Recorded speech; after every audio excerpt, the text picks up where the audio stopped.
everything would be different in these men's lives because of this encounter with Jesus. Everything, which is why we know that people who profess to be Christians but whose lives look just like the rest of the world are deceived.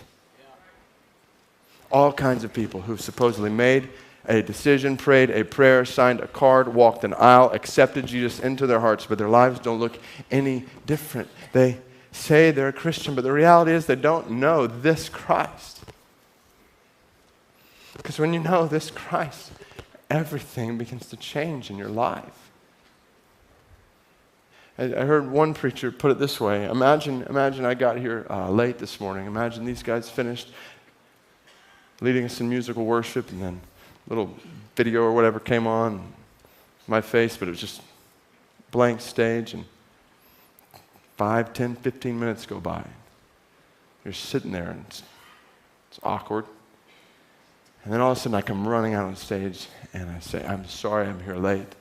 I was kind of out of breath. I was coming over here today, driving over here on the interstate, and I had a flat tire and got out and fixed the flat tire, but I accidentally stepped out into the middle of the interstate, and this Mack truck hit me, going head on, and it hurt. But I got up and finished fixing the tire and got back in the car and drove. So I apologize for being late. Now, if this was the story I told you, then you would know one of two things. Either number one, I'm lying, or number two, I am very deceived.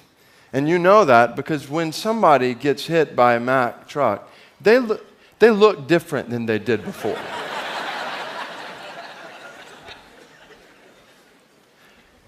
Based on that reality, I'm pretty sure I'm on safe ground in saying that when a person comes face to face with God in the flesh, the Savior, King, and Sovereign Lord, and He reaches down into your heart and saves you from the clutches of sin and self, you're going to look different.